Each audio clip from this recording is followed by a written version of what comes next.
What's up, it's the Coaster Craze, and today I'll be running down what I think the top 10 best coaster lineups at any park in the world are. So, a quick disclaimer, this list is only about the park's lineups at this stage right now, so September 2020. So I'm not taking into account future new coasters like Iron Gwazi or Pantheon or Abyssus at Energylandia, but I will say that the list probably wouldn't change so much even with all the new coasters that have been announced actually being open. Maybe the couple spots will be swapped a little bit, but the only park that would actually have a chance at being in the top 10 that's not currently in the top 10 is Fuji-Q Highland, depending on what their new for 2020 coaster ends up being. So without further ado, let's roll some honorable mentions first.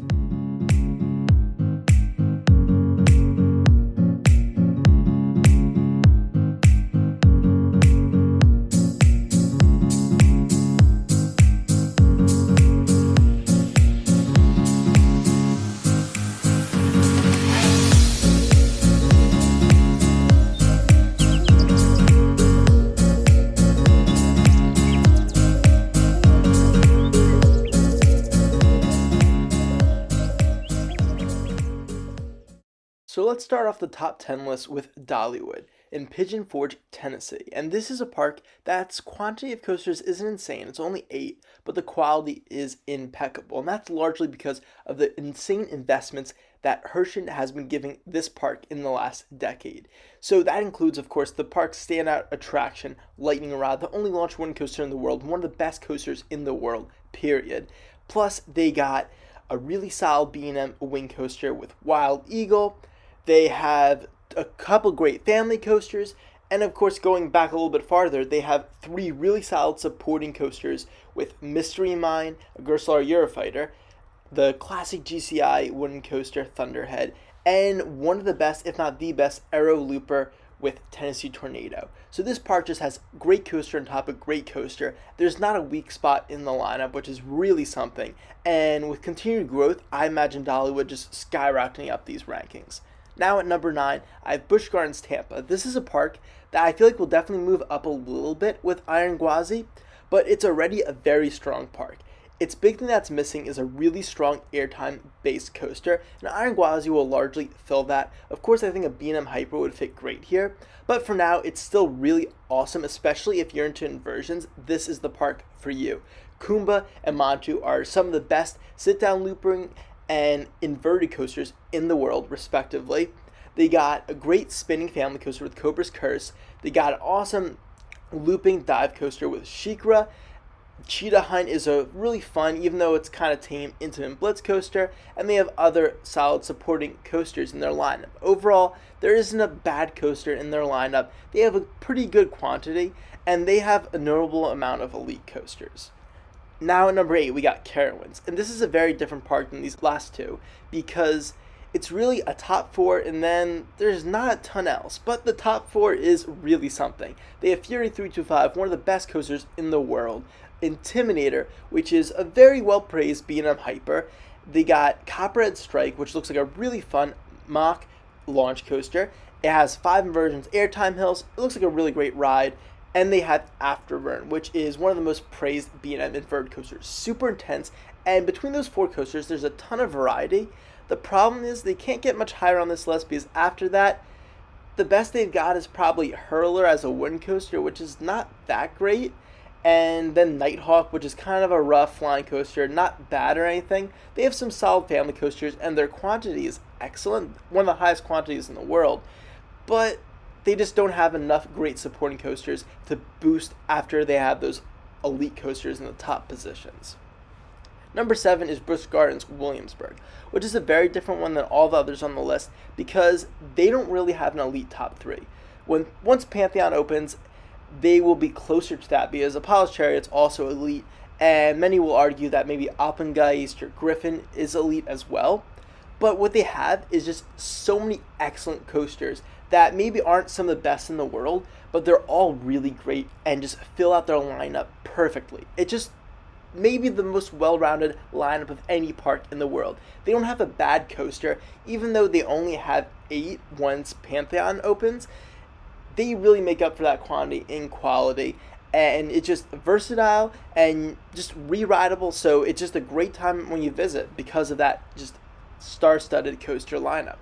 Number 6 is Six Flags Great America, and this is one of the highest quantities of coasters in any park. 15, 16 if you count American Eagles, both sides, and that is really something. They have one of the most highest counts of wooden coasters in the world because they have a family wooden coaster, Goliath, which is of course the massive RMC, their standout coaster.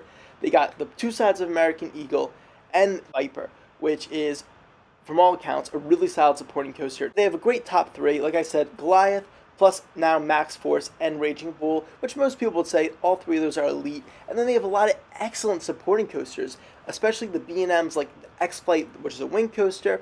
They got the Batman the Ride inverted clone, Superman Ultimate Flight flying clone, and just a bunch of other ones like the wooden coasters I mentioned, some launch coasters, and just a ton.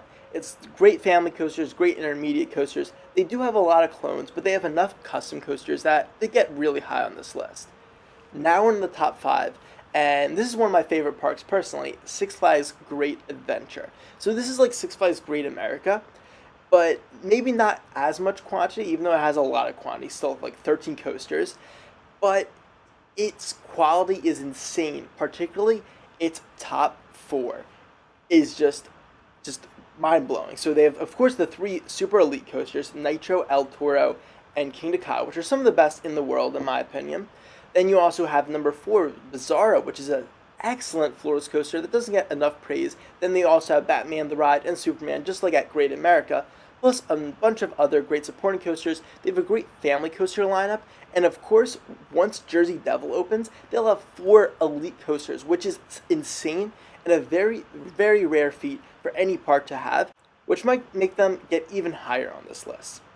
Now at number 4, we're going back to Cedar Fair for Kings Island, which, with Orion just opening, has one of the best lineups in the world by far, because if you count the number of elite coasters, lots of people say it's 5, which is remarkable. You got Orion, Diamondback, the Beast, which lots of people don't like it as much as they used to, but it's still the longest wooden coaster in the world, and it's something special. You got Mystic Timbers, which is a modern GCI that looks fabulous, and then Banshee, which I heard it's getting a bit rough, but it has one of the best layouts of any B&M inverts in the world. Super intense, looks fantastic, and then they have a solid enough supporting lineup to round it out, with classics like the dueling wooden coaster Racer, and a great family coaster lineup. Now we're moving on to the top 3, and these are just insane. So number 3 is Hershey, which is my personal favorite park I've ever been to, and now with Candemonium open, it's going to be even better. I mean, if you count the elite coasters, that's got to be at least like 4, maybe even 5, because you got Candemonium and Skyrush, only park with 2 traditional hypers, and they're very different rides, both fantastic. Then you got Storm Runner, which is a very slept-on, intimate accelerator coaster that packs in a ton of its short layout. Then, of course, you have Fahrenheit, which is a very underrated as well, which is kind of like Intimate's take on the Eurostar Eurofighter, and it packs in a lot of great inversions. You got Great Bear, which is a great, unique B&M invert. Lightning Racer, which, even though it's not as good as it was when it first opened, is still a fantastic wind coaster. You got Comet, which is a classic wind coaster that still provides loads of airtime. And this park, the crazy thing about it is, yeah, they have a lot of elite coasters, but they also have a ton of supporting coasters and a versatile lineup for all ages. So it just kind of checks off all the boxes. All they really need is maybe to RMC Wildcat and get like a B&M flyer, and they're pretty much set for good. Number 2 is Six Flags Magic Mountain, which is the crown jewel in terms of coaster lineups of the Six Flags chain. Now, this lineup is just, of course, unparalleled in quantity. I mean, they have 19 coasters, 20 if you count both sides of Superman Escape from Krypton, which is just remarkable. And they have a versatile collection, too, with many elite coasters. I mean, X2 is an insane and very unique Aero 4D coaster. You got Twisted Colossus, a Mobius Loop RMC hybrid, which is fantastic. It's one of my favorite coasters I've ever been on. You have West Coast Racers just opened, another Mobius Loop, but super, super fun. Full Throttle, a great premier launch coaster that, yes, it's a little short, but still an excellent ride. And then you have tons of great B&Ms, like Tatsu, which is one of the most intense coasters in the world, a crazy B&M Flyer. You got Batman the Ride clone. You got the best stand-up in the world with Riddler's Revenge. And then there's just a ton more great family coasters. There's no park besides maybe Energylandia that like matches it in terms of the amount of kiddie coasters they have. They got a lot of great supporting coasters like Ninja and even Viper now. It is just a great mix of classic and modern, and sheer quantity is just insane. But there is still one part that beats it. And that, of course, is Cedar Point. It's always going to be number one on these types of lists, and for good reason. Its quantity is also insane, maybe not as much as Six Flags Magic Mountain, but it makes up for it in remarkable quality. There's very few weak coasters at this park, and the amount of elite coasters they have is just insane. I mean, Steel Vengeance, largely considered the best coaster in the world. You got Millennium Force, the first ever Giga coaster. You got Top Thrill Dragster, the first ever Strata coaster. Magnum XL200, the first ever Hyper coaster. This is the park where records are broken. It has become the roller coaster capital of the world, and for good reason. You got Maverick, which is a crazy intimate blitz coaster, and there's just so much more. That's not even to mention the B&Ms at the park, other classic Arrows, the family coasters. This park keeps on expanding, and they keep on getting better. When they have a weak ride, they replace it with something new and fantastic.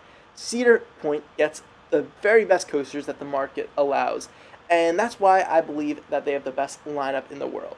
So thank you so much for watching this list. It was really fun to make, and I really hope you enjoyed watching it. So comment down below what you think the best coaster lineups in the world are. Did I leave any off? Would you change the order? Let me know. I'm curious to hear what you guys think. Stay tuned for a lot more coaster content coming soon to the channel with more rankings, reviews, predictions, and much more. So thank you for watching. This is the Coaster Craze signing off. Goodbye.